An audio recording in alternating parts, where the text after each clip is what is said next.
Yeah. So let's start conference recording.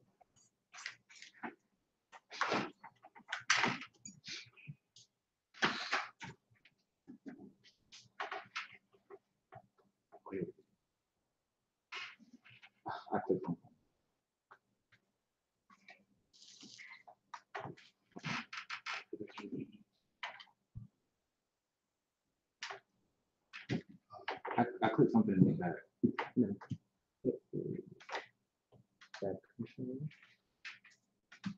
The recording has started. Okay, I mean, you can look it up with the continent and you just to have a good one. Lift the camera up a little bit. All right, Uhuru comrades, Uhuru, and welcome to our African People's Socialist Party International Party-wide meeting for the month of June. Uhuru, everybody. So I just want to welcome everybody to this meeting. My name is Gabi Kozo. I'm the Secretary General of the African Socialist Party USA. And I just want to make a few announcements before we start. First is I just want to let everybody know that we do send out reminders for this meeting a week in advance, and it's very important that we get everybody to confirm once they get those emails. And if we don't get confirmations via email, we make sure to call. If we don't get confirmations via call, we make sure to send out text and get confirmations that way. But please confirm and keep an eye on your email, your phone, and your text. And I just want to thank everybody for calling in to the meeting in advance. We are really struggling. Everybody call 10 to 5 minutes before the meeting starts so we can do our roll call and get everybody on the checklist and see who's in the meeting and everything like that and iron anything out. So please make sure to call into the meeting 10 to 5 minutes in advance. And that will also help us promote a very smooth meeting. And we want to do the and we want this meeting to be interactive. So please make sure to ask questions and have comments and to take notes during Chairman's summation. We are going to have a sector of the meeting where we're going to ask people for reports on the work that you are doing, where you're at.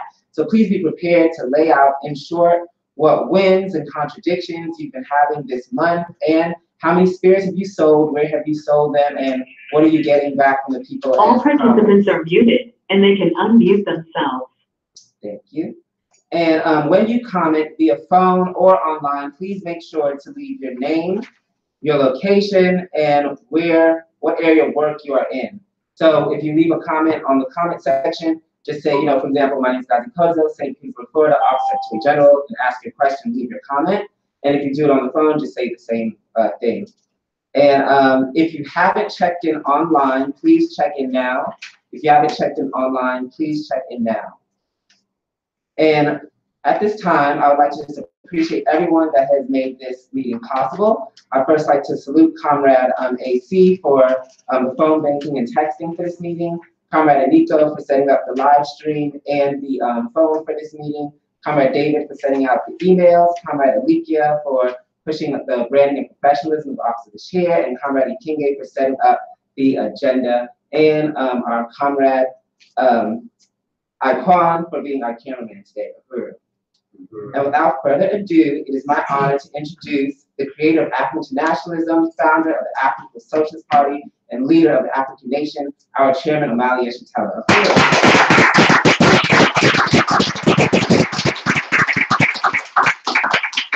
Uhuru comrades, I'm really glad to be able to speak to you today, members of the African People's Socialist Party. I'm not certain whether the comrades are on, but I'm especially happy that we have opened up a new front in our work in a really good way in Kenya, and our work is deepening also in South Africa.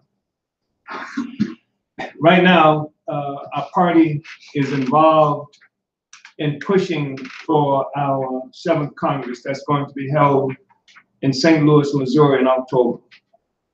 This is an extremely important event. It's important because ours is the only party, the only African revolutionary party, the only African liberation movement that actually participates in conducting congresses. Congress is an extraordinary event. It's where the leadership of the party is turned over to the members of the party. The Congress is the highest organization in the African People's Socialist Party. It's where our leadership, our national leadership and international leadership is elected. It's where the entire party participates in looking at the main resolution or the political report to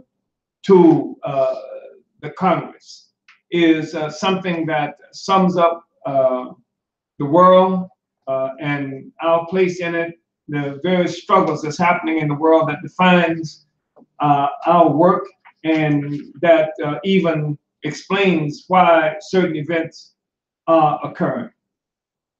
This political report is something that you will have in your hands sometimes in July, because we are mandated through the Constitution of putting it in your hands at least for 3 months prior to the Congress. It will give you an opportunity to read it, to struggle with it and around it, to make observations, to critique it. And this anticipates the regional conferences that will be conducted in various places around the world and inside the United States. We expect to see a regional conference in the Southern Africa. We expect to see a regional conference in East Africa. We expect to see a regional conference in the Caribbean and throughout various places in the United States, where part of what will happen is the discussion of the political report will happen in a more formal way, and where we will also elect the regional leadership that will be brought to the Congress, where the Congress itself can have the final say in terms of these regional leaders. When we talk about regional leaders, the regional representative is somebody who sits on the steering committee of the party. This is an extraordinary democratic process in that it gives the members of the party an opportunity to struggle for the actual program of the party. This is how we understand what has transpired in the last period. We even sum up various kinds of ideological and theoretical questions that are important for the success of our revolutionary movement. And this demands participation by the entire party. Everybody in the party should be looking at the political report when it comes out, should be organizing, even as we have this discussion, to develop your regional conferences, should be organizing to get to St. Louis. Now, you know the St. Louis Congress, the 7th Congress, and this is extraordinary to talk about 7 Congresses that we held. This will last for 7 days. And we want you to plan now to spend 7 days in St. Louis. You have enough time to plan now to be in St. Louis for 7 days.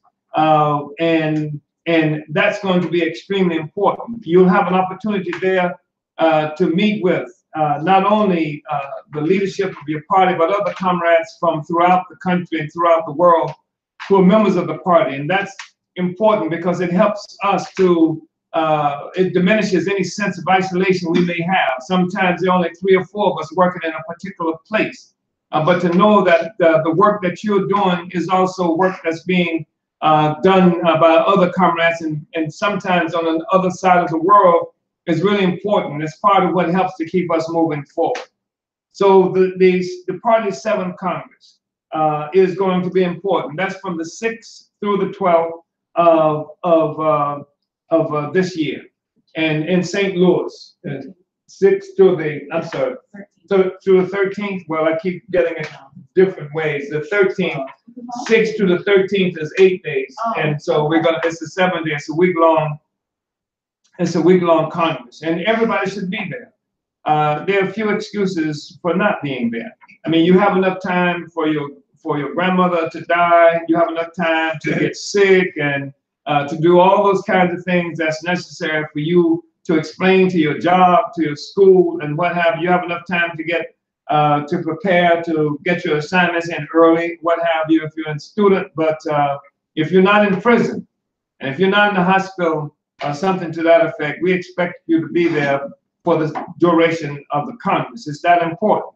It's important not just to our party, but it's important for the entire African liberation movement that doesn't have a history in the recent period of coming together in this fashion. And the fact is that many forces are out there and have been out there since the murder of Mike Brown in 2014, August of 2014. You see a lot of activity by people who just discovered a movement. But that doesn't mean that they have an idea of where the hell it is that we're going or where the hell we came from in terms of this struggle. And that's something that needs to be understood by everybody. Members of our party do understand this, and things like our Congress and preparation for the Congress help us to understand this even more. So we are African internationalists. And that means a number of things. First of all, what it does not mean is that we are Pan-Africanists. We are not Pan-Africanists. Pan-Africanism as a political force, as a political movement, is something that was born, given birth to by W.E.B. Du Bois, who organized the Pan-Africanist Congress, first one in 1919, that he participated in Paris. And this was something that was done, the whole Pan-African Congress movement under Du Bois' leadership and guidance, which was something, I said Du Bois, but Du Bois was also the editor of the Crisis magazine of the NAACP. He was the first Negro that the NAACP brought into its organization, onto its board. And we talk about the Pan-Africanist Conference, the Congress that happened in Paris. That was an NAACP, W.E.B. Du Bois NAACP project. And what you need to know is W.E.B. Du Bois was the person who put forth a political position that of the talented 10th. And his perspective was that the talented 10% of the African community, the educated and the upper class sector of the Black population, is the 10% that should govern the rest of us. And this was what he was putting forward. And this is even what he was trying to win the United States government to understand, to recognize the talented 10% of our population as the leadership of our movement. And he did this going up against the movement led by Marcus Garvey, Universal Negro Improvement Association. And this movement was an organization of from 6 to 11 million Africans around the world. And this was a movement that was comprised essentially of working people, where women actually played leadership roles, unlike anything that existed with the NAACP or with the Pan-Africanist movement Congress that was created by W.E.B. Du Bois. So the Pan-Africanism was something that was born hostile to and opposed to Garvey, who called himself an African fundamentalist, and who Du Bois fought tooth and nail for the duration of Garvey's existence and the success of the Universal Negro Improvement Association. They worked with all kinds of forces to imprison Garvey, to kick him out of the country, and actually worked with the United States government after Garvey and the Universal Negro Improvement Association had purchased land in Liberia in Africa, where they had actually sent equipment, where they were going to begin to build there. And they were going to begin to use Liberia as a beachhead for African people being able to advance our struggle throughout the continent of Africa. Du Bois worked with the United States government to go to Liberia and to convince the president of Liberia to not permit the Garvey project to move ahead, declaring that Garvey simply wanted to overthrow him, take over Liberia, etc. Du Bois worked with the United States government to do that. He was a partner with imperialism. And this is how the whole Pan-Africanist Congress movement, the Pan-Africanism as a political force, emerged inside the United States. There's more that I could tell you about that, but you can learn some of that yourself. Well, we are not Pan-Africanists. You see, a lot of people who call themselves Pan-Africanists, there are a lot of incredibly important people who will call themselves Pan-Africanists. One was Kwame Nkrumah, who was the first president of independent Ghana. Another was Patrice Lumumba, who was an incredibly heroic African leader in independent, leading Congo to independence temporarily. Another was someone like Walter Rodney, who was a leader, especially in the Caribbean, but actually had ideological influence that extended beyond the Caribbean to the United States, in Africa, and various other kinds of places. But these people who call themselves Pan-Africanists, on the one hand, stood cheek by jowl with people like Jomo Kenyatta, who call himself a Pan-Africanist, people like Museveni in Uganda, who calls himself a Pan-Africanist, and a whole host of other traitors to Black power, Black people, who call themselves Pan-Africanists. And that's one of the weaknesses of the whole thing of Pan-Africanism. Is not a theory, it's a concept. And as Kwame Nkrumah once said, it's an aspiration. It's an assumption about the unity of African people around the world, but it does not do anything in terms of identifying what class forces in our nation will provide leadership, and it doesn't even require recognition of Africans as a nation as such. In fact, a common terminology used by Pan-Africanists is that we are African peoples, plural. Like there are different African peoples in different places around the world. Where African internationalism teaches us that we are one African nation that has been forcibly dispersed around the globe by our imperialist enemies, who in the process of so doing it, consolidated capitalism, consolidated white nationalism, and the so-called European identity. So we are an African internationalist, and you will not find some of us who, like Walter Rodney, would be communists, and some of us who, like Kwame Nkrumah, after he was overthrown, will be communists. We will not find some of us communists, some of us capitalists, or anything that we call ourselves, or that you want to call yourself, and still be a Pan-Africanist. You can't be an African internationalist and be a capitalist. You can't be an African internationalist and be somebody hostile to the total, absolute unification of Africa and African people under the leadership of the African working class aligned with the poor peasantry. That's what is required by African internationalism. That's who we are. The other thing is you can't be an African internationalist without working. You got to do something in order to be an African. African internationalism is a theory of practice. Yes. We are practical revolutionaries. So we are also not new Africanists. We are not new Africans. We're the same old Africans we were when we first got here. We do not subscribe to the notion that somehow that we can have been kidnapped from Africa as Africans and then get here and spend some time in Mississippi and then become something else. If we were Africans when we got on the boat in Africa, we were Africans when we got off the boat. That's a critical thing for us to understand. It's important for us to understand this for a number of reasons. One, to be calling ourselves some kind of new Africans and then to be say that somehow the so-called Black Belt South or 5 states in the South is our national homeland is to unite with those people who killed all those indigenous people, took their land, and then got them living in concentration camps that they call Indian reservations at this very moment. It is to align with that because the indigenous people of this land, the true custodians of this land, are suffering in part because the land was stolen from them. And so we can't say, okay, we've been here a long time, we worked a lot hard, picked a lot of cotton, and therefore somehow we've been transformed into some new nation of and this is our national homeland. No, Africa is our national homeland. And if we suffer any sense of landlessness, it's because we were kidnapped and taken away from Mother Africa.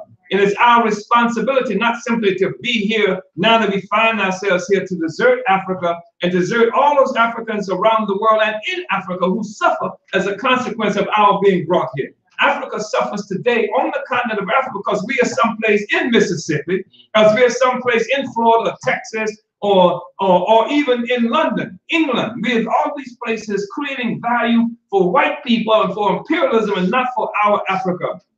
That's part of what is important for us to understand. So we are not new Africans. new Africans. We are the same old Africans that we have always been. And that's important for us, not only because it distinguishes us from these neo-Zionists. And I say Zionists because that's exactly what the white people who came to Palestine, stole the people's land, said, we've been here, we worked on the land, therefore now the land is ours. It's no longer Palestine, it's Israel. And we Israelis, to disguise the fact that they've just committed this horrible offense against the people in the Middle East and are responsible for ongoing war that's occurring on that land today. We are not Zionists, we are Africans, and we want all of Africa back because it belongs to us, etc. As I said, we're not Pan-Africanists either. Because to be a Pan-Africanism doesn't presuppose that you're struggling to take Africa back. It just, you can be a Pan-Africanist and you can be a New Jersey Pan-Africanist. You can be a Pan-African in Birmingham, England. You can be a Pan-African in all of these different places without having to have any commitment to the liberation of Africa and African people. Our commitment is to take Africa back, but also our commitment is to struggle where we are. We say that here in the United States, we are the U.S. front of the African Revolution. Don't mean that we don't struggle just because we say we are Africans. Doesn't mean that we don't struggle where we are just because we say that the strategic objective is the total liberation and unification of Africa and African people. It doesn't mean that we don't fight where we are. We fight where we are. We fight against the conditions where we are, that we experience every place we are located, because we are hostile to imperialism, hostile to capitalism, hostile to poverty, hostile to police killing us, hostile to seeing our people insulted and humiliated on a daily basis. We are hostile to that. We want control, total control of our lives, and we will fight wherever we are. But we understand that wherever we're fighting, it is for Africa, finally, ultimately, because Africa will not be able to catch up by itself. It's not going to be, okay, now you're free in Africa, and now you have to catch up with the world. Hell no. We have created value for Africa in this country. We have created value for white people, white power in places from Brazil, from Jamaica. Every place that you look at, we've created value for white people and white power. And when we talk about the liberation of Africa, we talk about the liberation of resources that have been created by Africans wherever we have been dispersed to as well. So our liberation is going to be that we are taking back many of the resources that have come from our Africa and giving it to Africa, or that should have come from our Africa, except we were working in Texas instead of someplace in Angola. So we are not Pan-Africanists, we are not Africanists, or New Africanists, I should say. We're African internationalists, and I think it's really important for us to understand that. So that's why we built the African Socialist International. And as I said, we're practical revolutionaries. There's no Pan-Africanist International. There's an African Socialist International. African Socialist International makes the assumption that African people around the world are fighting on different fronts for the same objective of the liberation and unification of our Africa and our people. And the African Socialist International means that there's an African People's Socialist Party in various places around the world. The African People's Socialist Party that exists in Kenya, African People's Socialist Party that exists in what they call the United Kingdom, African People's Socialist Party in France, African People's Socialist Party in Sweden, African People's Socialist Party in Sierra Leone, African People's Socialist Party in Kenya, African People's Socialist Party in South Africa. We are different fronts of the same African revolution. That's who we are. And African Socialist International gives us the ability to operationalize, to make this a material reality. So it's not just something we talk about, but we are actively engaged collectively in the liberation of our Africa and our people. So another thing that's really important for us to understand, brothers and sisters and comrades, is that we have to be active in our communities, because our people will be free based on what we do on the ground. There's no discussion that's going to free our people. It's based on what we do on the ground. We have to organize our people. And the most important tool that we have in our arsenal is the Burning Spear newspaper. And listen, I say this despite the fact that we have 2 FM radio stations. I say this despite the fact that we have a pretty decent presence with social media, internet, Facebook, and etc. I say this because the Burning Spear is a thing that takes us face to face with African people. Yeah. You can be a social media genius. You can have 100,000 friends on Facebook and never see a black person. Never even have to see that person. You can do that from your bed, etc. But the burning spear takes us down, and that's one of the problems that we have with social media today, because people know how to relate with computers, but don't know how to relate with each other. People know how to like this and unfriend this person or friend this person, because our relationships, so many of the relationships now happen through computers, through cyberspace.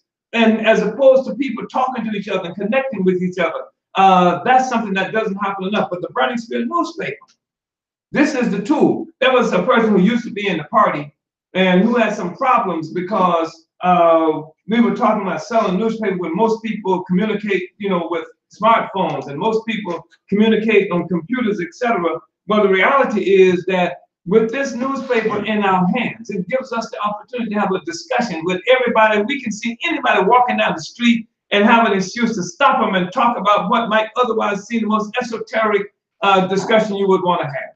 We can talk about what's happening with China in the United States. We can talk about what's happening to black people in this place or that place with that newspaper in our hand. We can engage people in a discussion that otherwise we would not even have a rationale for being able to talk, walk up to a stranger. The burning spear makes it impossible for anybody to be a stranger who we're talking to. This person is no longer a stranger because we're talking to them. This newspaper connects us to that human being that we're talking to. That's the most important thing you can do. Every community, every member of the party must be out engaged in selling the burning spear newspaper. This is the thing that will grow our influence as an organization. This is the thing that will spread revolutionary theory and revolutionary practice to ordinary black people, your neighbors, people who live next door to you, people who go to on the same campus that you're on. These are people that you can have these discussions with as a consequence of having this newspaper in your hand. This is what's going to be necessary for us to make a revolution. The burning spear newspaper is a critical tool. And that's something that everybody should understand. Everybody should sell the spear. If you can't sell the spear, I don't even know why you're here. Because you have to be. You have to take the newspaper out. I mean, because we're not just trying to have an organization of people, a certain number of friends like Facebook. We're talking about people who engage in a relationship with each other with the objective of ending the oppression of our people and creating a new world. We're talking about people who are preparing right now to govern. And we want to prepare every place. We want to prepare on every block, in every community where we live, in the world, in every village. We want to be preparing to do this. Even in the prisons, we take it into the prisons everywhere. We are preparing to govern. And that's the thing, that you can't do that by just simply having a good discussion. You got to go to work. And that's really critical. And so then the burning spear means that there's no such thing as a party member who doesn't have something to do. The fact is, you got the burning spear newspaper. That's your day-to-day work. Take that paper out to the people. Transform them. Turn them into African internationalism. Recruit them. And the best of make friends with them. Let them love the African Uhuru movement. Let them love the party. And the best of them, recruit them into our party so that we can forward this revolution. So that's really important for us to understand as well. Because coming out of this Congress, our work is going to be definitely concentrated in the communities where we live. We're talking about seeing offices develop in every city in the United States, and every place we're located, to have actual presence with office spaces there where people can come and find us. Unless we're illegal. Like there might be some places where the party will be declared illegal because it's dangerous in some place to talk about freedom for black people is more dangerous than in other places. It's becoming increasingly dangerous here. That's why they're talking about people who, and it used to be more dangerous. I mean, people have been bombed, lynched in this country, and we shouldn't forget that. I mean, nobody's ever apologized for that. Nobody's ever said, hey, we sorry we did that to y'all, or here's some reparations, etc. So if they haven't paid reparations, they haven't actually done some kind of self-criticism. That means that they're subject to do it tomorrow, should they want to, unless you have the power. So we want to put offices on the ground. In some places, it's going to be too dangerous. And even in the United States, where I'm broadcasting from now, we're talking about them creating a special category, the American secret political police, created some category that they call Black identity extremists, which means that if I understand that I'm an African and you're an African and we're Africans every place, and that our relationship with the United States government is one that was imposed on us at gunpoint. It's not like we volunteered to be in this mess at gunpoint, and in the process of imposing that on us at gunpoint, not only did they create situations of terror and starvation and poverty on us here in the United States, but they did it in Haiti, they did it all around the world, they did it on the continent of Africa too. So, and for me to say that that I didn't come here voluntarily, and I didn't choose to be separated from my people who are over in Haiti, I didn't choose to separate from my people on the continent of Africa or in the various other places we're located. I am an African, they are Africans. Yes, I do have Black identity. And for me to say that now is to criminalize that. That's saying something about how dangerous it can become, increasingly is becoming, to try to do this political work. And so there may even be a time where they would try to close us down. And when I say us, I'm talking about the work that we're doing any place in this country. But our strength will be our relationship to the people. Our strength will be that we are going to organize these communities so that every African community that we live in, I don't care how small it is or how large it is, it's going to be impossible for them to govern, because we are going to be the organized power in these communities, taking African internationalism to the people, helping the people to understand colonialism and how we live as colonial subjects, and how this nonsense that they talk about racism is just their game. Let them be talking about racism. We're talking about colonialism and fighting to overturn colonialism. That's who we are. Good. And I just want to say a couple of other things, because we're going to be quite busy moving forward. We know we got a Congress that's happening in October. We have to, we are key elements in the Black is Back Coalition for Social Justice, Peace, and Reparations.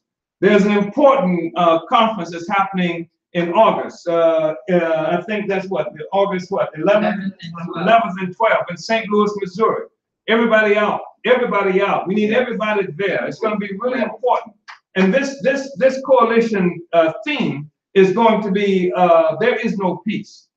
Africa and Africans are at war. Yeah. And there is going to be a kind of, tagline that says something, U.S. to the world, comply or die. And this is the kind of stuff that's going on. And we talk about Africa at war. There are something like more than 50 different so-called countries in Africa. U.S. military forces are actively engaged in keeping our people oppressed. There's an AFRICOM, whole command that they created just to keep Black people in Africa oppressed and keep the status quo of poverty, so they can continue to loot our Africa, and everything they steal from Africa, they deprive from African people, whether they're on the continent of Africa, whether they're in Houston, Texas, it's African people's resources that's being deprived. And that's what AFRICOM, that's what 50 military actions forces on the continent of Africa represent. So you got to be there. And because our party has to be strong there, because we are part of a coalition. There are a lot of forces in that coalition with a lot of different political lines, ideologies, and stuff like that. We are African internationalists, and African internationalism has to stand firm. And everybody who comes in there, they need to see a party member. They need to see our presence strong. They need to see the burning spear. They need to see our banners. They need to see the African international, the NPLM. And the ASI, everything that represents our power needs to be there. So we want people to begin thinking now. So that's two things you got to do. You got to get ready for August, for Black is Back in St. Louis, and then you got to be prepared to come back to St. Louis for October, 2 months later. And then thinking about it, in November, there's also going to be a mobilization in Washington, D.C., the annual mobilization that we have there every year, through the Black is Back Coalition. We'll have a march, we'll have a rally, we'll have a march on the White House, etc. And you know, if we're lucky by that time, the people who usually occupy that institution will have come out with their hands up and assume the positions, and we can all go home. You know, so those are some things that we have, and you should be anticipating. And also, I want to say this, comrades. You know, every year in December, an important thing happens for us. It's a fundraiser for the African Socialist International. That's our international work, because the reality is that if you just knew how difficult it is for our brothers and sisters on the continent. I mean, we just left, Comrade Deputy Chair and Timber and I just left Ghana and left South Africa in April. And we had places where we met where there was actually no electricity. And, you know, it's a very difficult circumstance. So we have to have a capacity. That's what the African Socialist International does. It provides us as African people with the ability to pool our resources so that we can give training and support for Africans in other places. You know, in the 1960s, the Soviet Union had declared that there were only 6 authentic revolutionary organizations on the whole continent of Africa. And after having made that determination, they sent money, they gave funds, they gave training to those 6. And that meant that those 6 could be successful where many other forces who were on the ground could not be successful, even if they were in the same country. So we say we have to have our own international, an African Socialist International, so that we know that in some places people don't have resources and Africans at large are generally poor. But what happens if we pool our resources together, we can use these resources to advance the revolutionary struggle in every place. And that's part of what it is that we have to do. And so this Marcus Garvey Legacy Cruise that will be happening here in December. When I say here, I mean in the US, I mean we'll be leaving from Miami, if I'm not mistaken. And it's going to be a 7-day cruise, more or less. And it's going to be important. You get an opportunity to hang out with your comrades, and you get an opportunity to be around people who think just like you think, talk about what you want to talk about, and also do it while having a good time. You can see some of the comrades who like to perform. There will be opportunities for that happening on the ship. There will be everything. If you like to gamble, and what I think is the biggest gamble you can make is not to come to the Congress and not to be in the party, but that's another story. But if you like that, you can do it on the ship. You know, people do karaoke and people eat, and people sleep, and you don't even have to worry. Then you can go on some of these excursions. So these are some of the things that we have coming up, and people should begin to get prepared to do those things right now. I'm just going to mention to you briefly that our party was involved in a struggle on May 19th in South Carolina. North Carolina, I'm sorry, North Carolina. And this struggle revolved around a meeting that we attended where somebody had called it. It's a Black Left Unity Network had pulled together this meeting. This was supposed to be a National Black Assembly where they were going to unite the whole Black movement, because from the documents they sent out, hasn't much been happening with the struggle, and I guess they haven't seen Black Power Blueprint, or they know about the host of other struggles that we've been involved in.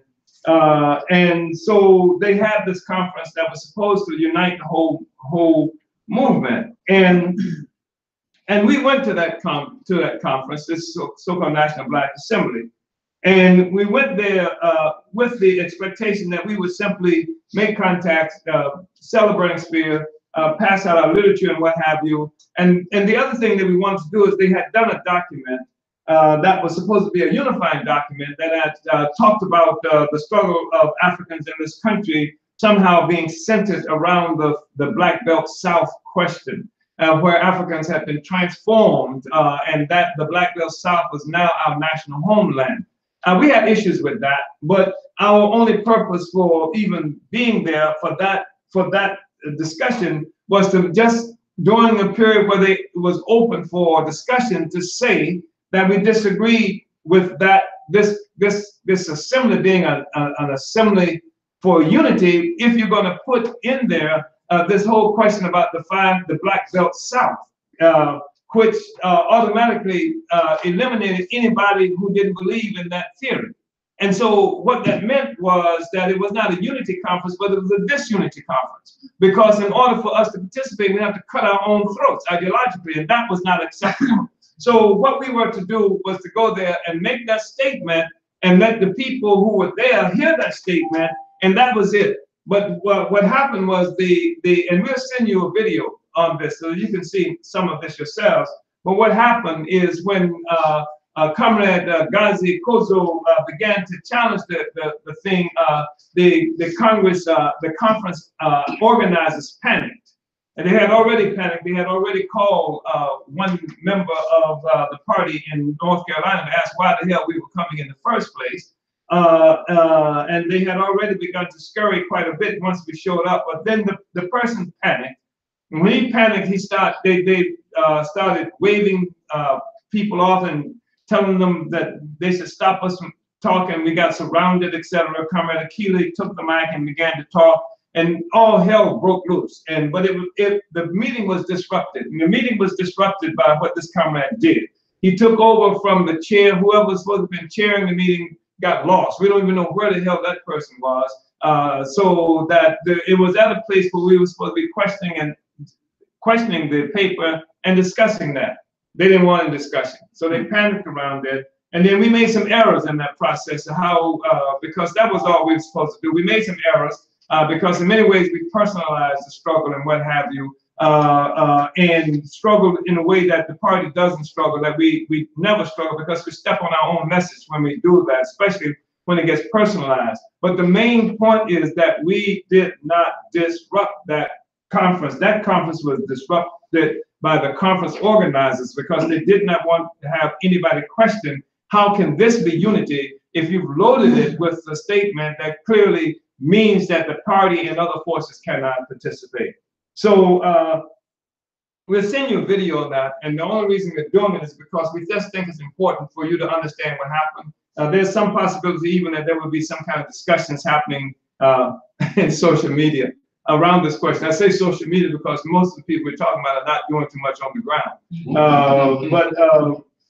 But I just think it's really important for us to understand this question. So I've spoken a lot. I hope everybody in this party is paying a lot of attention, especially to the work that we're doing in St. Louis, which is some of the most important work for the African Liberation Movement happening in the place in the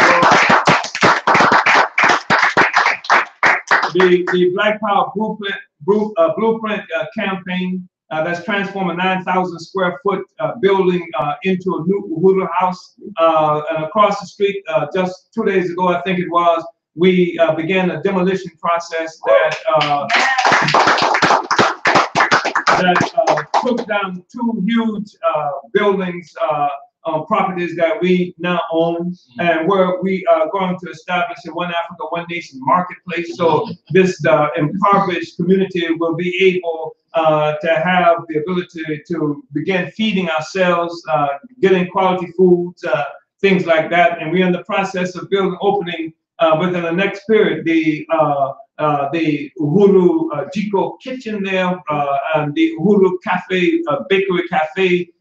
We'll be doing all kinds of trainings and things there. So it's an important, incredibly important movement that's happening there, that's pushing the gentrification process back, and that in the process of doing this, while not necessarily being our intention, is exposing a whole bunch of other forces who've been there for a long time and haven't done anything, and some of them are elected officials who don't do a damn thing except support the police. So I just wanted to say that this is an incredible period. This is an incredible organization, the African People's Socialist Party, and I welcome all of you, and I'm glad that you're here in this meeting, and that you are preparing to do everything that it takes for us to be free. Sell the burning spear, build for the Congress, support Black Power Blueprint, get ready to come to St. Louis, because Black is back, and that's where that conference is going to be held. Put on your ocean wear, whatever that is, to be on this boat, and everybody, all of us, have a grand time. One of the few times we ever get to really, I almost said let your hair down, but that's problematic for some of us.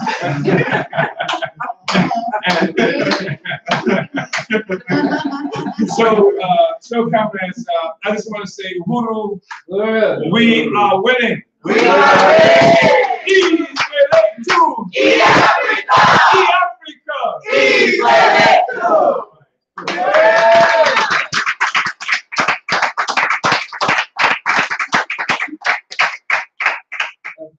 Wow, I just really want to appreciate that presentation and summation, Chairman. It was extremely powerful. And all the comrades that are watching, that are on air, that are here, really appreciate it as well. So now we're going to move towards the questions and answers section, where we want comrades to ask questions about the presentation or to have comments. And also, we would like to know, tell us about, real short, the work that you have been taking on. How many spheres have you sold, and what's the work that you're doing on the ground with the organizational department that you are a part of? So I know we had a question online already. David, could you read that question out to us? Comrade Robert from Florida asks, are there any precautions or techniques we can apply in our day-to-day to protect us against counterinsurgency measures from the feds? This is Comrade Robert from where? Florida. From Florida, from Orlando, Florida. Yeah, that's an important question. The brother raised the question, is there anything that we can do to protect ourselves from counterinsurgency? And I think that's an extremely important question. And I want to say that there are some things, and we can talk about some things in terms of techniques, etc. But the most important thing that we do to protect ourselves from counterinsurgency is having a relationship with the masses of our people, especially among the African working class. The people will protect us. The people, even there are times when I show up to the Uhuru House and somebody say, hey, look, we saw somebody walking around here. We don't know who that person was or why they were there and stuff like that. People look out for us when they recognize who we are and what it is we do. Sell the burning spear. There are times when we sell the burning spear and we go to places where there might be drug holes and stuff like that. When we walk through, everybody stop the action that they're doing because they have so much respect for us because of what it is that we do among the people. The biggest problem that anybody will have. Q&A session has started. The biggest problem that anybody will have trying to deal with counterinsurgency is to think that somehow you just become a secret organization. You just become secretive in what you do, which means that the only ones who know where you are and what you're doing is the police, the secret police. And the masses have to know us. They have to know what it is that we are doing so they can support us. But here are some practical things that people should be aware of also. One, in terms of your house or your office or where it is that you're located, you got to keep it tidy enough so that you can see that if somebody has put something there that shouldn't be there, or if somebody has taken something away that should be there.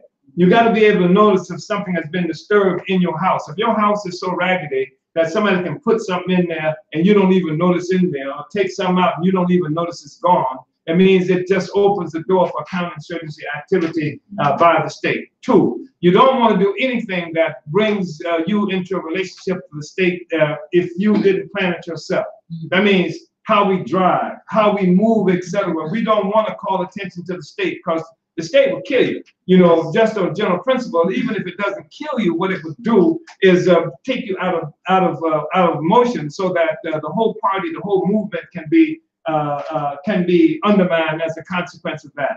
Three, make sure that you clearly understand that anytime you talk on a telephone or go online, that the police is there. Yeah. There's somebody listening, watching, seeing everything like that, which is not to say that they're all knowing and all seeing. But what you should understand that if you're on the phone, the police is there.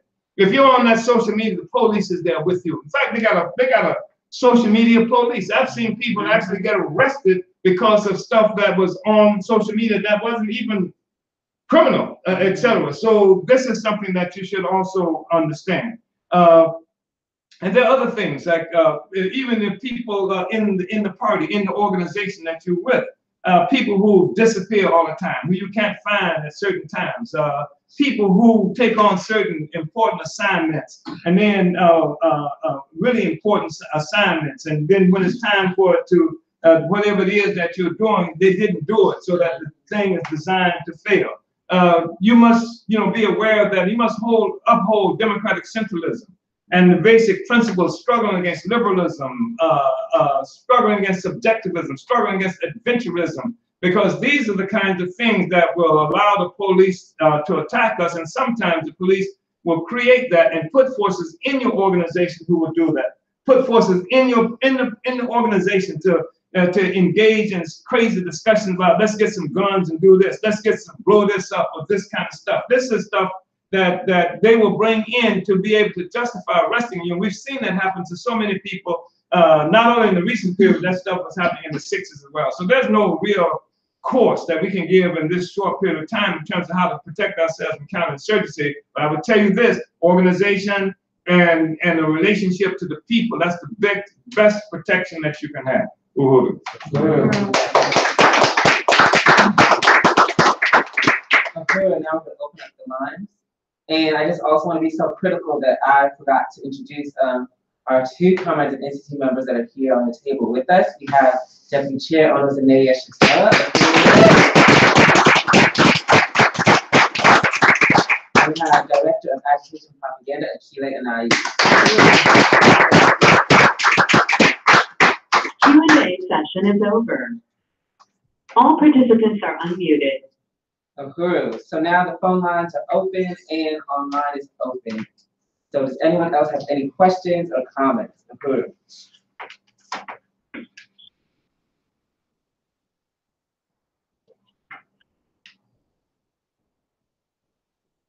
If you're speaking on the phone, you just need to unmute yourself.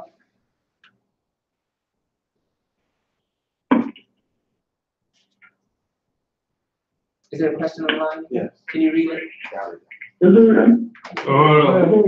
Yes, comrade. Yes, this is Jaida, I'm calling from Atlanta, Yes, comrade. and I just wanted to appreciate the powerful, summation and sharing that during this now, powerful and practical, and I'm really, really impressed and honored by the work that has been done in St. Louis, and I think the whole question of gentrification. And what the party is doing to be something that we really publicize, as much as we can, because everywhere that I've been or anything that I've heard, people are really concerned about this gentrification.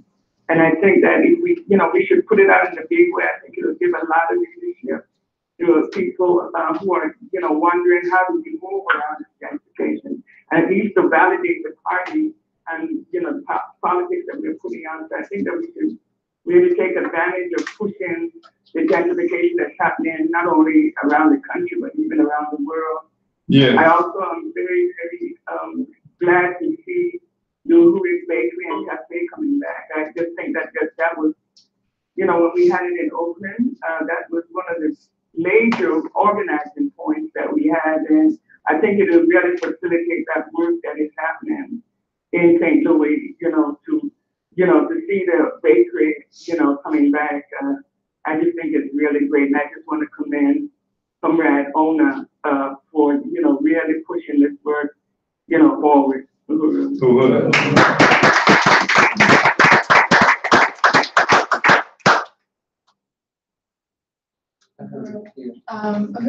I really want to appreciate this meeting and that overview that was done by Chairman. And I was wondering, Chairman, if you could expound on some of the work in St. Louis and some of the situation in St. Louis right now with this geospatial spy thing that's going to be in the African community, and even the work building the political organization and PDM and Keep 28. If we could talk about some of that work in St. Louis. That's really important. When people talk about gentrification, and what we think about is that what's happening is that we're losing our communities, we're losing our homes and things like that. And we see, the white guys in pickup trucks riding through with their clipboards and, working to take our properties. But in almost every instance, it's connected to a much bigger plan than that individual white guy that's there. And big, huge resources are usually at stake. And one of the things that's happened in St. Louis is in the late 50s and early 60s in St. Louis, there were about almost a million people who lived there. Today, there are something like 300,000 people there. And because when the struggle for black people happened throughout this country, just like in most places, the white people, they suffered what they call white flight. And white people got out of what they call the inner cities where black people were located. In St. Louis, what they did was they created all these municipalities, their own little white cities. So like in St. Louis County alone, there are 92 municipalities in the county. Like there are only 67 counties in the state of Florida, but there are 92 municipalities in St. Louis County. And so what has happened is that white people, they see black people moving for any kind of political and economic power, they get the hell out. They create their own cities. Sometimes you see a city that has 3,000 people in it, or sometimes 12,000 people, etc. In the case of Ferguson, they ended up with what, I think, 20 some odd thousand people. And so you get white, they set up their own police, they set up their own school system and all of this other kind of stuff. And they deprive the communities where Africans live, in St. Louis, they deprive them of those resources that would be going to school, police, and other stuff. Now they've been sent to all of these white municipalities, etc. And then, you see huge blocks in the African community, buildings deteriorating, empty, etc. And then what is happening in the last period, what's been developing, is we've seen this escalation of certain kind of gentrification. Now there's this geospatial spy station. Federal government, this is one of the most secretive spy stations that exist in this country. It is the one that controls the satellites and other kinds of stuff, and that spies on people and contributes to identifying where people should be shot, targeted, etc. So they bought up something close to 100 acres of land in the African community in St. Louis. They're going to have their own police organization there. So we sort of had some hints that this was going on. But the other thing that's going on is that that the city had a vote in 2014. The city, the alderman, Board of Aldermen, 2012. They had a vote, a kind of stealth vote, in that nobody really pushed it and helped the people understand it. They didn't even work in the African community. That would reduce the number of alderpersons from 28 to 14. And obviously being done to dilute the ability for African people to have the vote for African people. And then at the same time, this is going on just recently because there's a challenge happening to that now, but that vote did happen. And white people voted to reduce it. And some stupid Negroes voted to reduce it as well. And I say stupid, but people don't understand the question of power, and all the persons have never represented power, so it's not like they felt like they were going to lose something. Even if they lost to them, all the person, what were they losing? That in the final analysis. So just recently, the other thing that came before all the persons, the board, was that they wanted to rescind or overturn an ordinance that prohibited people for working who worked for the city from living out of the city. In other words, if in order to be employed by the city, you had to live in the city. What they want to do is be able to put in white cops that comes from outside of St. Louis. That's part of what that whole trajectory was about. They lost on that one. But the point that I'm making is there's a whole plan that's around this, and people are only seeing different parts of it. They're only seeing, okay, they're trying to take away all the persons, and why should I vote on this question one way or the other? They're only seeing some of it. They heard about the geospatial thing that's happening, don't know what the hell a geospatial station is all about, and they just know there's a lot of construction going to be doing. Can I get a job? Can I get some contractor, become a contractor here? This is the kind of stuff that's unfolding, but it's a part of an overall comprehensive thing to take St. Louis back. And like white people left in the first place because of black power, and white people are coming back now because of the potential for black power. So they're going to make sure that they get it, and that's what we're looking at. So this is, so we engage in a struggle. We are leading a movement, our own movement, to keep 28, and that is the number of all the persons, and we clear that this is our movement. This is not a movement by any of the all the persons or anything like this. Is our movement, and we are trying to win people to that project. In the process of winning people to that campaign, winning people to the Hoodoo movement, and the Black Power Blueprint is an automatic magnet for people who are coming, who want to come to the work. They've been influenced and enthralled by that. People came out when the building was being demolished. People brought their lawn chairs and stuff like that and sat and watched it happen. I mean, people so enthralled. And you have to understand, this is in the middle of one of the most depressed sectors of St. Louis, where people now, as a consequence of our being there, there's a couple of sisters who right up there on the block, who's, engaged in, they have all kinds of social contradictions. They get dressed up on Sunday to come to our meeting. And one sister has already said that she's going to hang around with Sister Comrade Kalambai because Kalambai can help get us straight. This is the kind of stuff that our presence and change in this communities can do for us, and not just in St. Louis, but everywhere we're located. That's why we have to dig in. We have some comments from online from Comrade Tafari Mugeri. It says, Uhuru comrades, I am on in Johannesburg, South Africa, occupied with Zania. Glad to see the chairman with our leadership. Zika should be here shortly. Uhuru. And then we have, I just want to send a shout out to Comrade Tafari, a young brother who leads the party's work in occupied Zania, South Africa.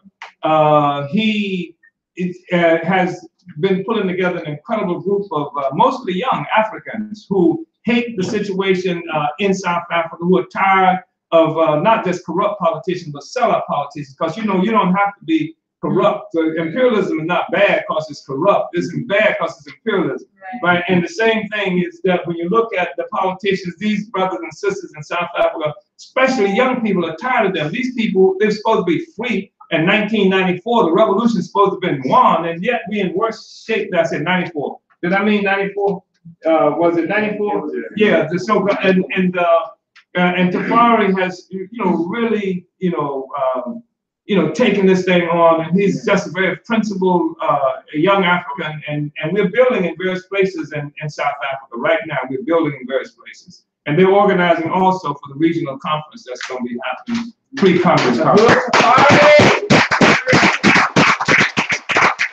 We have another comrade, and she goes by Adhiambo Kasuko. Adhiambo.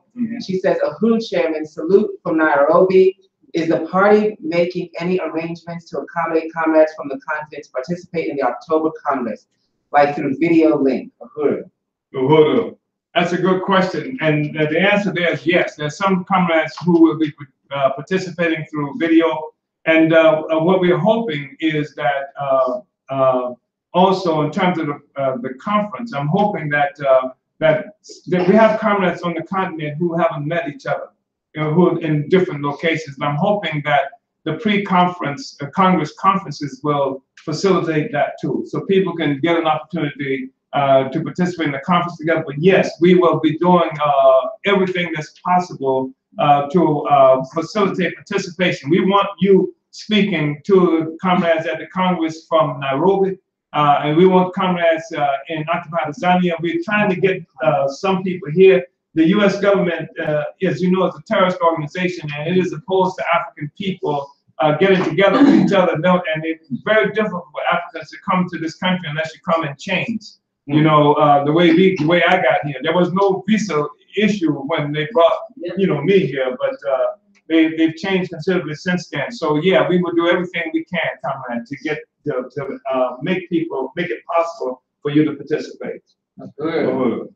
Could we have any other questions on the phone or here? Yesterday. No. Comrade Yejide, can you hold yours for a minute? Just 1 second. Sure. The one thing I wanted to say, about comrades in Kenya, South Africa, Sierra Leone, and on the continent itself. You are the forces who give real concrete manifestation to African internationalism. Yes. You are the forces that deny the validity of this Black Belt South 5-state stuff.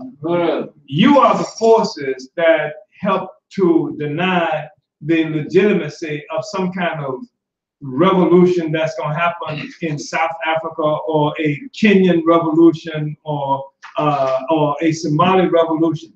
You're the ones that help to understand that ours is one struggle, one people who have been forcibly, who are working and living under worse conditions, and it's the petty bourgeoisie. It's the African petty bourgeoisie. And their interest is not in the liberation of Africa and African people. Their interest is in the possession of land. And there's a difference in possessing land and liberating Africa and African people. That's why even if you look at the question that's happening in South Africa today, there's this whole land first, not, I mean, this whole thing about taking land. But what does that mean? Taking land. That land is more than just where some shanties sit and people are occupying, taking shanty towns.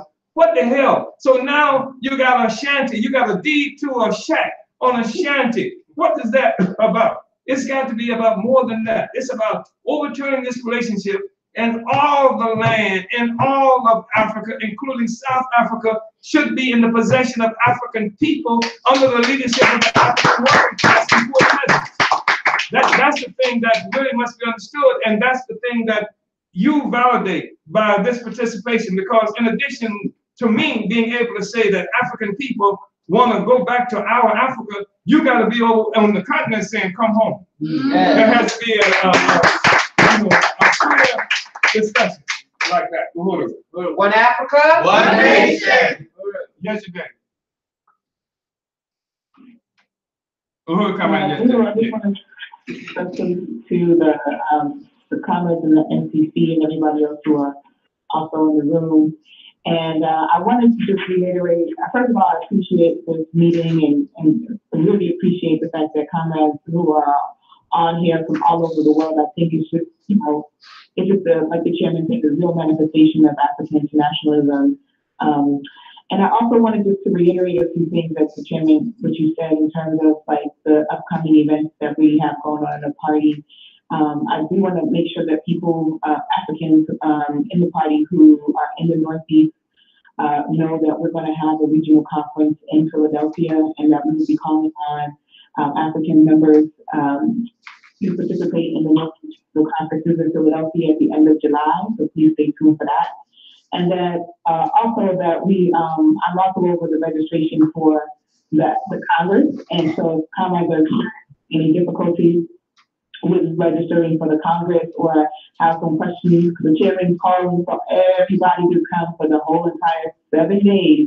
That if there is a way that happens, that we, please let me know, because we want you to register. We want to help to create a payment plan if the one that we have set is not working for you. So we want to make sure that everybody can attend. You can contact us at register@apspuhuru.org.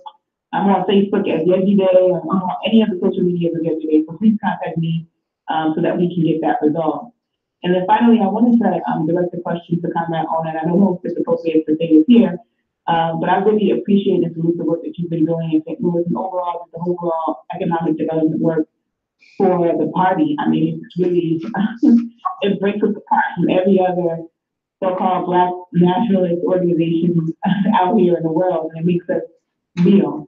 And but when we were at a previous meeting, you had discussed an upcoming conference that you wanted us to have that's going to really highlight and show the leadership of the economic work in the party. And I wanted to see if that was still in the works, and if so, when can we participate in that? Uhuru, Ijide, are you talking about the training development that we're going to be doing that's in relation to NARCs? Is that what you mean? Yes. Yes, that's part of the political report that the chairman is writing right now. And what I'm doing right now is I'm investigating how that whole process is going to happen. Also, I'm going to be building a committee of people in the party, and I'm hoping that you could be a part of that committee, because what needs to happen is that we need speakers and people who have certain kind of expertise that's going to have to be presenting at this particular, it's going to be called an association. We haven't gotten the name of it yet. We're in the process of making that happen. And we will be presenting this at the Congress as part of my report to the Congress. So yes, this is in the making. We're very, very excited about it. We're also looking to build an association for contractors and trade skilled people. Because as you know, being in the Black Power Blueprint and being on the ground in St. Louis, we interviewed probably about almost 100 different contractors in various different fields. And we found the need to create the association because no one else has, especially an association dealing directly with the African working class. And those are the people that we hired for the Black Power Blueprint. So we're very, very excited about making that happen. And we're going to be introducing these two particular associations at the Congress. So I'm hoping that people who have any type of skills that, social media skills, we've been doing all types of workshop on business and training on businesses, contact me because we need your expertise, and it's gonna be really dynamic, and I'm looking forward to introducing this at the Congress during my report.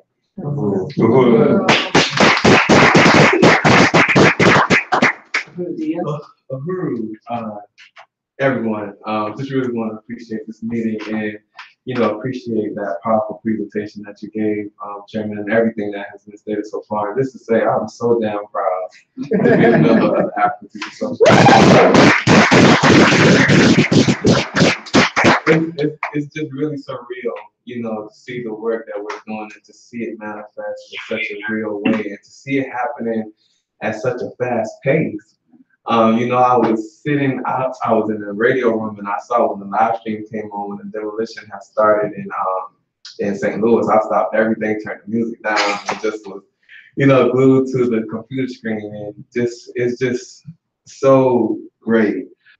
Chairman, I know in the previous CURE meeting that we had, you raised the situation here in St. Petersburg about this whole Not My Son campaign that's ran by this African woman here. I can't never recall her name. But yesterday, after we completed outreach for the station, myself and Aquan, I was out here in front of the Hoodoo House, and as I was standing outside, it was, a police officer walking with this petty bull, African, along with two North Americans who had Not My Son t-shirts on. And they were walking, and knocking on doors and everything of that nature. And Chairman, you spoke about it a little bit, but I just wanted to know if you could, expound on that in this meeting and just really speak about what this whole thing is about and what it really means for us as the African working class here in St. Petersburg. Well, he's referencing a campaign that's been initiated in the city of St. Petersburg, where African people are sticking these signs, it's not that many, really, signs in the yard saying, "Not my son."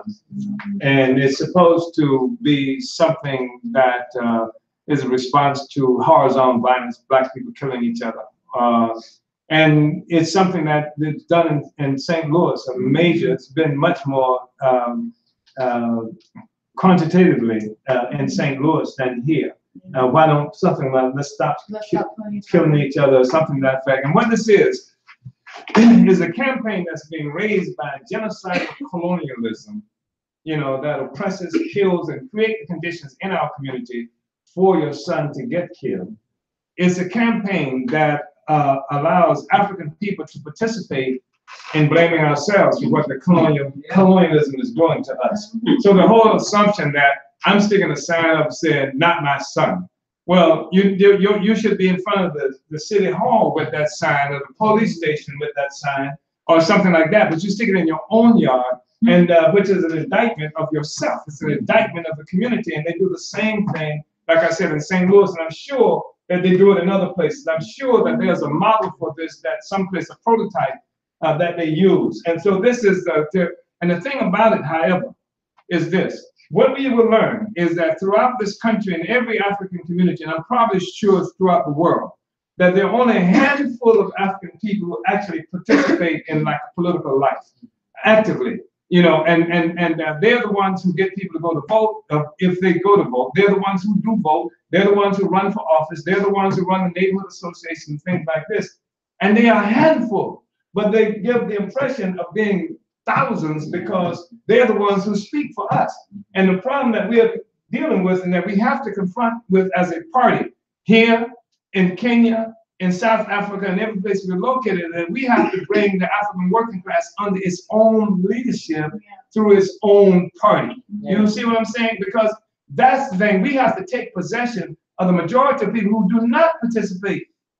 They have problems with black people won't vote, and the reason black people won't vote because there's nothing on the agenda, right? So what we have to do is put things on the agenda in our own communities, among our own people, and give the people the power to organize to change their lives. But that's colonialism, and they put that and then give you an opportunity. Now what you can vote for is an indictment against yourself. You know, that's what they give us an opportunity to do. Good. And who we do have a come from Comrade Secretary General Luizy. So who I'm on from Comrades. I want to say that Comrade Luizy, this is one of the most important comrades in this whole party, not just because of the place that he occupies in our structure, but he brings so much. He brings so much to us in terms of theory, ideological development, the ability to convey these ideas, and he is constantly traveling all over Europe, organizing African people into the party. He just recently left Paris, where we reestablished our presence in France in a quality way. We had an African Liberation Day event there in Paris, and he is just a key force. And as soon as we can get resources, we're going to try to get him back into South Africa to spend a week or two there with these comrades. So you would. Yeah. Who do we have any more questions on the phone or here? Yeah. I mean, I don't have a question. I just really wanted to appreciate this meeting, and I just wanted to really echo what Comrade Ijide was saying about the importance of the Congress and being registered for the Congress. Every NCC member is on the Congress Steering Committee, and I'm on the steering committee as well as over the economic work, which means that I'm in charge of making sure that we raise the necessary resources that we need to make the Congress happen. And just so happens that I can say it's $50,000 that we need to make the Congress happen. So it's very important that people participate and go ahead and register. If you haven't registered online, go ahead and register online. If you're participating in your department and organization who has to raise resources to the overall budget of the Congress, please go ahead and make that happen. I know people are selling ads for the souvenir brochure. Don't stop when you get to the $1,500. Keep going. We want the souvenir booklet. It's going to be beautiful. I want to say that because it's being organized through Charles Oliver, who is the senior graphic officer out of my office, and everybody has seen the work of Charles. So you know that the souvenir booklet is going to be important. But most importantly is to get the resources, get the people to purchase those ads so that can contribute to the overall budget of the Congress. And also, you know, we haven't really put it out yet, but we're going to be having the Black Power masquerade and awards ball. And it's going to be off the chain, you know, and we have a beautiful building that's 3 stories in capacity, and it's really beautiful. We get to dress up in our beautiful African attire, and we have on our masquerade masks and just really flaunt our shit like we should at a party. You know, we really want people to really raise those resources for every department and organization. Also, we're going to be launching from the Office of the Deputy Chair of Vanguard 7, which is the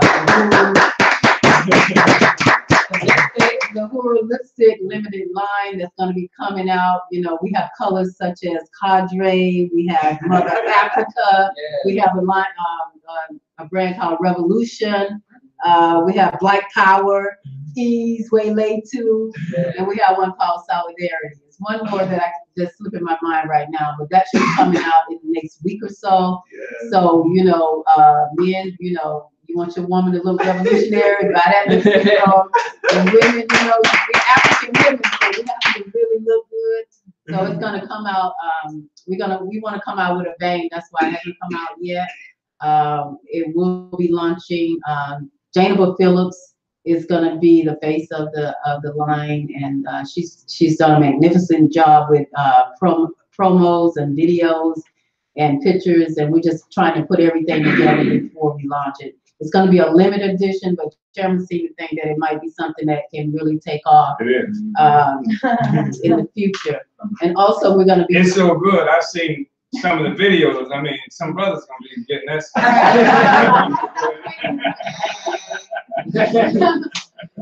We're also gonna be selling also to raise money for the Congress, necklaces with the number 7 on them. So we're gonna be putting those out as well. Yeah, so, go ahead, comrades. We need to go ahead and raise these resources to have this Congress, the baddest Congress ever. You know, I just wanted to say that and really salute every member on the NCC who is participating and making the Congress happen, and also salute you for being a vital part of making it happen as well. Good. Question? Euro, AC. No, but I just want to say I appreciate this meeting because I've learned more and more about my people. I feel like in school, growing up, I was limited to on how much they want to tell us and what they want to tell us about. Because every year I learn about the same people over and over the same year. So like come to these meetings make me want to, do my research. Well, I've been type of do research anyway. So like when y'all speak and you talk about all these people and things that's going on, make me want to be like, okay, let me elaborate and see, for myself and just learn more about new people. And I feel like doing research helps me understand. For instance, somebody like Ella Baker, I know research on her because we don't normally talk about her in school. So if I can find she was a woman who would play a big role in civil rights movement, and people don't know who that is. So like I felt like I said, come here to learn more. And like I learned about Louis Lightner, he innovated and created the telephone. Somebody else created a telephone, but that wasn't true. So it was like coming here, I was like, okay, I learned a lot and make me eager to want to do my research and learn more and just see for myself. So I know for myself that the information, is true on that. And we have a report from Comrade Arihamlu, who said that in the agenda was asked that we report on our work, so she would report on her work. Right on. Comrade Arihamlu Kasuka. That's right. That's Comrade from Kane. Comrade from Kane. Yeah. That's all right. No, it's all right. No. Okay. It's not the pronunciation. Yeah. Comrade from Kane said, so I've been contributing to the Burning Spear newspaper by sending articles through Comrade Luwezi under his leadership. I've also been working on a plan of action to fully establish the party in Kenya. I've been compiling a list of African names for a book he is working on for the party. I've been working on recruitment, albeit with a lot of challenges. I've been meeting with forces I consider to be friendly to the party, such as Social Democratic Party of Kenya, just to see what they're all about. And I translate Chairman's quotes to Swahili every Friday.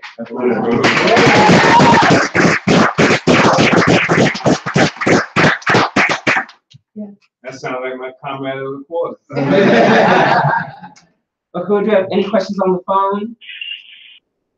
This is Desiree again. I just wanted to say, I don't get the email for these meetings, so I'm glad that the comrades in your office called me, but I don't, for some reason, I'm not getting the emails for these, for the pre-wide meetings. Thank you for that. I'm getting a signal that you do. You might want to check this one. We'll get to it and see what's going on. We actually said that in the email. He said, And I also want to say, who is that man behind Omen?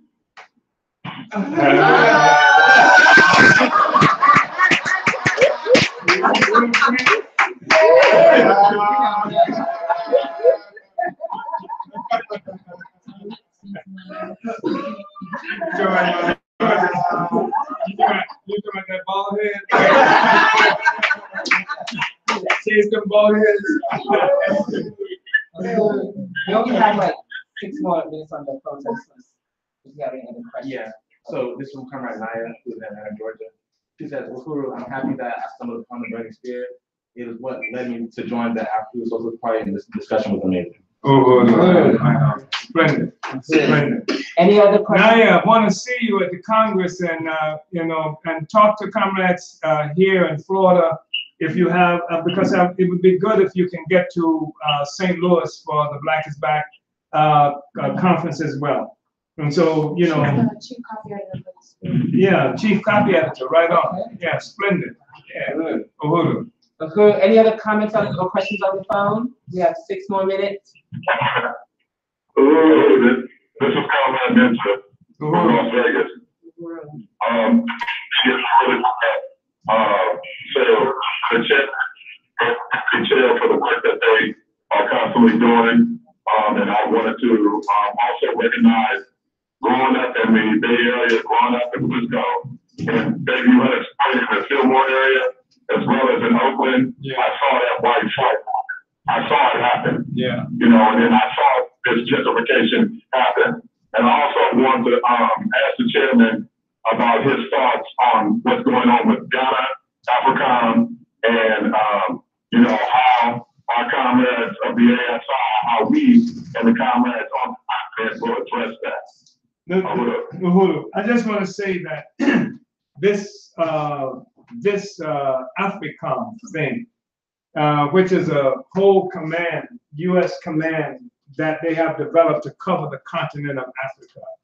And it's really important, really critical. You know, the United States government and most of the European powers have to be really concerned about what they do to Arabs and Muslims. Because Arabs and Muslims come to France, come to Belgium, come to the United States and any other place to make them pay a price for what's happening. And that's because they have some kind of consciousness of a common identity that connects them. And what has happened in the revolutionary process in the world, that with the defeat of the Soviet Union and the capitulation of China as communist organizations that played some role in keeping a whole bunch of forces united in a revolutionary trajectory. And now the dominant ideological influence among oppressed and poor people around the world is Islam. Islam is idealism. And and we unite with people who are struggling against imperialism, but the problem is that the ideological deficit on our side as African people, which makes it possible, and this has been a historical contradiction, for white power to attack us in one place, and then we can appear to be unaffected by it because we live someplace else or speak another language or belong to another ethnic group or something to that effect. We're locked in this place. And so the African Socialist International is the best response possible for AFRICOM. Because I'm convinced that with our growing organization, that imperialism would die in Africa. It started in Africa, and now you see all the concentration of imperialist corporations and countries right there in Africa. And I say imperialist, I mean everything from China to the United States, to England, to Canada, I'm talking about even Turkey and India, all of them are right there. And the success of the African Revolution will take imperialism off the planet Earth, but we have to organize where we are. And we have to build the party's presence where we are. And that's the critical thing. I mean, that's the only, there is no shortcut to this thing. What the comrades are trying to do in Kenya and Sierra Leone and in South Africa, and I say these places, but when we look at what we're doing in France, because the Africans in France have a close and direct relationship with Africa. That is to say, they're in and out of the continent where France continues to be a colonial power. This is the key. And to build our party. There is no shortcut. Build the party. Build it everywhere we are. Build it here too, because I'm talking about what they have to do on the continent of Africa. Well, AFRICOM is headquartered in the United States as far as it's kept. And we are here in the United States. Build the party. Build our capacity. That's going to be the critical thing in terms of pushing U.S. imperialism out of Africa and out of existence. Chairman, I know before we had this meeting, we met and you discussed that you really wanted to hear, the comrades, have they been selling the burning spear and what they're, are they getting the burning spear out? How much are they getting out? What are their goals? What things they're running into? So I want to know, can we make that call for the comrades to start commenting? Okay, we have a few minutes left. Just got a couple of minutes, just brag a little bit, please. Ooh, everybody looking at me. All eyes on me, right? All eyes on me. Ooh, this is Timber, St. Petersburg. Well, quickly, the brand new spiel just came out. The goal is, as always, to sell at least 100 in the 30-day period. Also, not sure how many was sold the prior month, but it was well over 100. Yeah, it was well over 100. We average about, as a whole, about maybe 20 spears a day when we are out there. So yeah, that's the report from St. Pete as well. I do want to say in terms of the May Spear that we got out every May Spear except for the ones that we had to archive. Good. So Good. May. May's move that. Okay, does anybody on the phone want to comment? I want 1,000 spears sold in St. Louis. This issue of the spear, as St. Louis on this cover, we engaged in a really serious campaign in St. Louis, and that will help us to build there. So I want to see at least 1,000 spears sold in St. Louis, and then next month I want to see a similar number sold here in St. Petersburg, because we're going to be highlighting major struggles on the ground that we're involved in. Go ahead. Yes, we have somebody. Hello, this is Nani from Philadelphia. I want to report that I went out last week. I was able to get out with a new member of the APSP that's here in Philadelphia, and we got together and went out and actually sold some spears. I, showed him basically how it goes, and I asked him, would he like to take some spears so he can sell them as long as we have finished. We sold and of course about 4 hours we sold about 15 spears, and it was funny because I said, well, would you like to take some spears home, with you, and you can, give them back to me. He said, no, I'm gonna get my own spears. So I like that kind of dedication there. And we, at one period of time, I asked him, was he tired? He said, no. And I said, I like that kind of attitude. So, here in Philadelphia, we're actively pursuing our goal of to make the 7th conference happen here, leading up to the 7th Congress. And I'm working with all the departments, the Department of APSP and Outreach Department, and we're meeting daily, constantly, daily and nightly, and we're going to continue to meet daily and nightly until the conference is here. And so I just want to salute all the people that's part of our conference. Our committee. I want to salute Yesterday with her hard work, and we're doing this as an organization, not as an individual. It's the only way it's going to happen. I like to see more. I know that they're aggressively, actively actually trying to organize and feed them here in Philadelphia, because again, we need to build the party. So what the conference is, that's how we're going to build the party. And we need. I see that as the Impedum is evolving here in Philadelphia, and I hope it continues. I'm gonna do everything I can to work with them and and I like to see them involved with the party work in leading up to the conference. So I like to salute everyone, all the members that's in Africa on this call, the member of the NCC. Members, I salute you, comrades, and again, I'd like to ask that all the members from the Northeast region to get actively involved in selling these ads, so we can get this money together that's called upon us to do.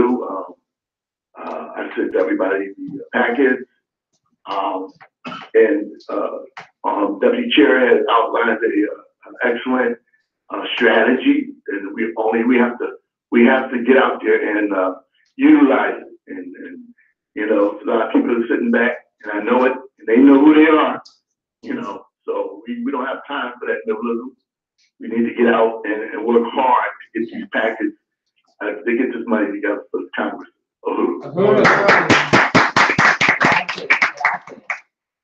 Quickly, any other comments around selling the burning spear? Quickly, before we move to the agenda. This is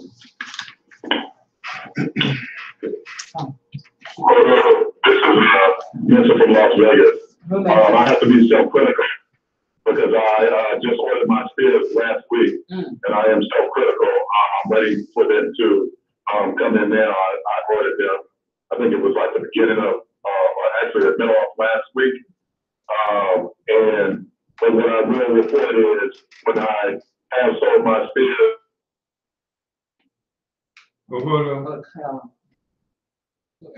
Everyone else, can we hear everyone? Anybody else comrade? We lost comrade Mensa. Even down. Okay. You know, the practice is good. It's your phone, Mensa. You cutting out, and we can't. Whatever. We get it international. Every time I go out there and I sell the spears down. Yeah, thank you. Thanks for coming. Am I breaking up? Yes, yeah. You're cutting out. It's really bad. We can't hear. No, it's really bad. I think it's because you're camping. Okay, well, all I want to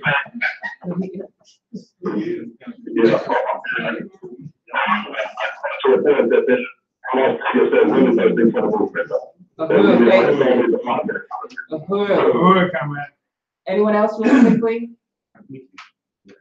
Anybody? Anybody on the phone, real quick? I know you're complaining because you sold out and they haven't got you your new batch, right? That's why nobody else is talking pretty much. All right, comrades, I just want to make clear that, in our next meeting, we will be asking for everyone to really report really quickly, what's the number of spears that you sold this month. We want to make that an ongoing thing. So please be prepared to come into the meeting with that number. And don't be scared if that number is zero. We want to talk about that too.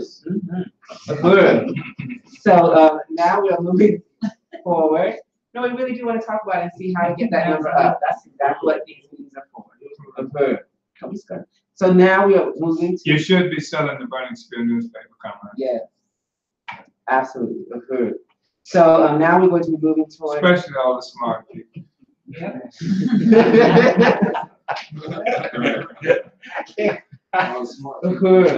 So yes, we're going to move forward and to Comrade Kile Anai, Director of Education Propaganda.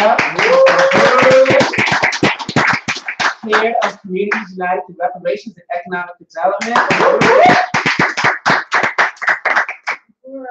All right, so I'm here to give, what has already been announced in terms of the Northeast region, the regional conferences that are coming up, and to encourage everyone to go ahead and get registered for those and start planning to attend in your region. So for the Southern Region Conference, it's July 14th and 15th, both days starting at 8 a.m. ending at 6 p.m. at Alabama A&M University. And to register for the Southern Conference, APSP southernconference.eventbrite.com. So if you know you're in the Southern region, that's, help me, Florida, Alabama, Georgia, what else is it? Mississippi. Texas, North and South Carolina. Okay. All right, so if you're in all those different places, you need to be at the Southern Region Conference. Again, that's APSP southernconference.eventbrite.com, July 14th and 15th. And for the Northeast Conference, it's going to be July 21st to 22nd, again, 8 a.m. to 6 p.m. And you can register for that at apspnortheastconference.eventbrite.com. So if you're in the Northeast region, you know who you are. You need to get registered for that conference. It's already been called on. And we're going to be reviewing the political report to the 7th Congress. So you guys will definitely need to be there. And it's also where you're going to be coordinating, even going to St. Louis for the 7th Congress itself. So please register and plan to attend the regional conferences. I'm sorry. Oh, and okay. So the new Burning Spear isn't, and as editor-in-chief, I'm deeply self-critical that the Spear is coming this late, and we are struggling to get production on time and get this distributed out to everyone on time so that you may distribute on time and have your paper. So we did get the June Spear. Again, St. Louis is on the front cover, so the Midwest region. In terms of shipping, we prioritize all Midwest comrades to get their Spears first. So your batch is coming to you within this next week, and also Houston for Juneteenth. So the Spear is in. Go ahead and order if you have not. If you are a party member and you're not a recurring, if you're not on the Burning Spear Marketplace as recurring, you need to go ahead and set that up now at burningspearmarketplace.com and set up recurring payments so that every month, your $15 comes out so you can get your 25 bundle. And for St. Louis comrades, you really need to up the ante on your distribution because you need to be selling out of these newspapers. So that is the June Spears in. Good. Register for the Congress. Yeah. Register now. Good. Is that Louise? Yes, sir. Yes, yes, sir. Chairman, competencies and all covered in the whole. Just to announce the Free Congress Conference in South Africa on the 14th of July. Yeah. We need to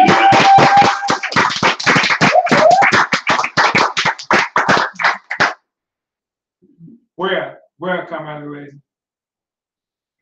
I don't have the details with me. That will be maybe in between the meetings, but that definitely is a confirmed date. Okay. Yeah. Yes, sir. Yes. Is that someone else? Also, I know Chairman already made this announcement, but we all need to be at the Black is Back event on August 11th and August 12th in St. Louis. All right, in St. Louis, Missouri, and you can go to blackisbackcoalition.org to register. How much is registration? No fee. There's no EE. It's FREE, free. So please make sure to register. Bring your friends, bring your family. My office will be calling and struggling and winning comrades in the party to attend. We want to be there. We want to be there strong. Yes. And like Chairman said, we want to bring, when we come, we don't want to come naked. We want to bring our banners. We want to bring our flyers. We want to bring our organization T-shirts. We want to be strong. Go ahead. Yes, Uhuru, I was just wondering, when is the Midwest Regional Conference day? I'm sorry? I was wondering, when is the Midwest Regional Conference day? Yeah. No, I didn't get Can you hear me? Yeah. We go there. The Midwest Conference is going to be the 28th and 29th. The Southern region will be the 14th and 15th of July. And Bahamas, we met with last night, and Bahamas is going to be the 21st. The Bahamas and the Northeast is going to be the 21st and the 22nd. And the Midwest is when again? Yeah. When is the Midwest? The 28th and 29th. Of July, right? Well, all of them are July. Okay. Where? What city?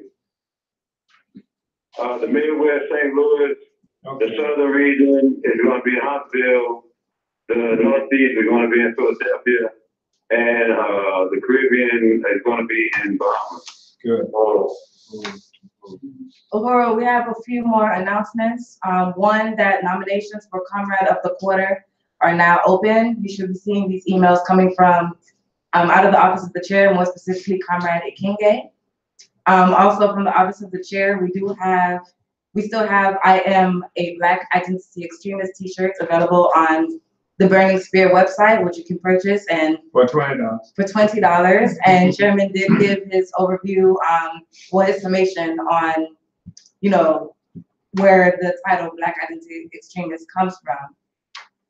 Also to support the work of the Black is Back Coalition, you can purchase Black is Back Coalition t-shirts at blackisbackcoalition.org. Don't forget to register for the conference again. And lastly, we are making a call for everybody here is African, singers and musicians, if you have these skills, to join the Uhuru Choir. which will be performing at the 7th Congress of the African People's Socialist Party. And in order to do that, you can send an email to blackpowerchoir@gmail.com. That's blackpowerchoir@gmail.com. Or call 727-537-6736, 727-537-6736. And lastly, don't forget to sign up for the Marcus Garvey Legacy Cruise. Your first payment of $25 needs to have been processed by June 25th. That is the first deadline, and then there are deadlines in July as well as September. So that's uhurulegacycruise.org.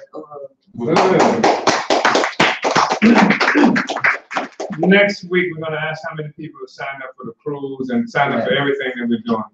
Absolutely. Uhuru, Chairman.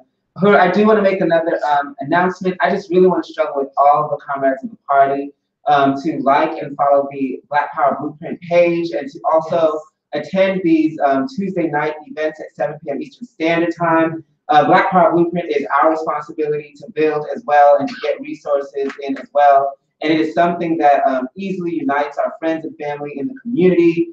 We have volunteers that come here and learn about Black Power Blueprint, and they wear the pin on their shirt every day because they're just so inspired by it. These aren't party members or anything like that, and it's just really powerful. So I just really want to struggle that we get in there as well, we donate in there as well, and we struggle with our friends and family to donate to Black Power Blueprint.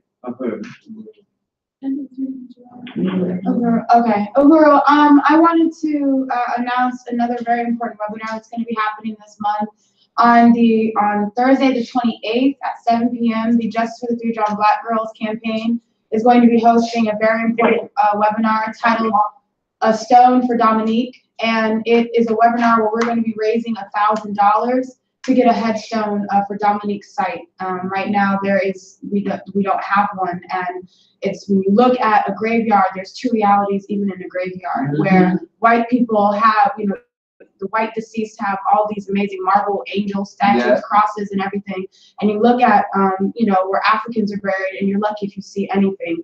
And it's this community's responsibility, and it's our responsibility to make sure that this happens. So please tune in Thursday, June 28th at 7 p.m. Eastern Standard Time for a Stone for Dominique webinar, so we can raise $1,000.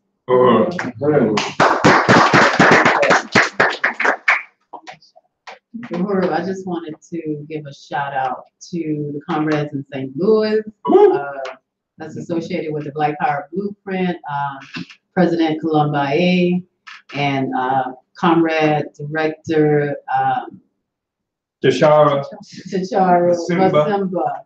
I just really want to give a shout out to these comrades who are there on the ground right now.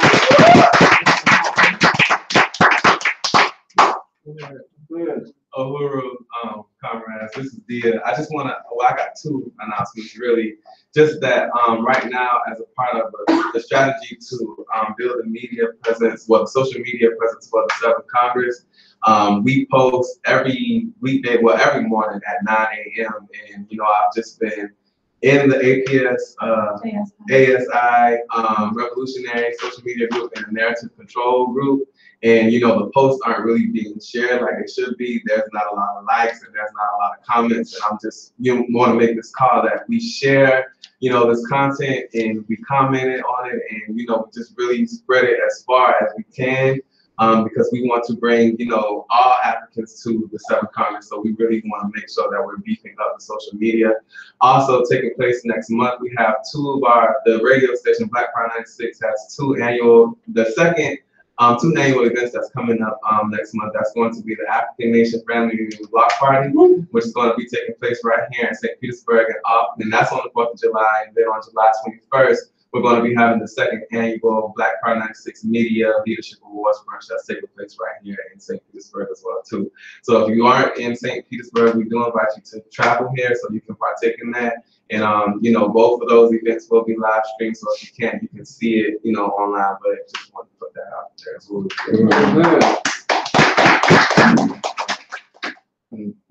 I got one thing. Can I say one thing? Well, this is Timber, St. Petersburg. Just piggybacking off of Station Manager Dia's comments about the social media and the Congress social media page, event page. Please invite your friends. You know, we get each Facebook page gets a 500 friend allotment. We don't have, you know, so I'm asking everyone to invite all your 500 friends, because right now it looks kind of weak that we have our 7th Congress and we have, like, you know, not even 1,000 people invited, and we have so many people in our party who are on Facebook, and that's the criteria. That helps bring importance to it in the algorithms and things like that. So please, please, please invite your 500 friends. Uhuru, comrades. So my announcement is for, you know, to really, you know, create the push to, you know, recruit other Africans into this party. And, you know, that important does not just lie in, you know, our everyday work, but, you know, all of us, you know, on this call and on this live stream, you know, we're all in different areas of work. We have Anna Will, PDM, ODC, OWW Chair, APSP, you know, but all of that, you know, it's a part of the African People's Socialist Party. And it's not building this party, you know, that's a contradiction. And, you know, when we're selling the Burning Spear, when we're passing out flyers to these events, you know, that's great that, you know, we're building those events, but we can also use these, you know, ways of outreach to the party as well. And, you know, one of the rules of party discipline is to, you know, not prevent yourself from, you know, recruiting Africans. If I'm misquoting it, you know, it's preventing Africans from being able to join this organization is breaking party policy. Yeah. You know, so it's really important that we're also building for the party as well. And, you know, the website to get who's registered for the party is apsp.org, and they click members and they can easily sign up, and I'll get the form and I can do the interview, and, you know, we can create a culture of recruitment to the party. So I just want to say that. Of course, I just want to really appreciate this meeting. And the last announcement is, we all already should know that tomorrow is the Amali Taught Me Political Education Sunday at 8 a.m. Eastern Standard Time. It is mandatory for all party members to attend, so make sure to tune in tomorrow. Of course, so now we are going to close the meeting. I just really want to appreciate our chairman for his leadership and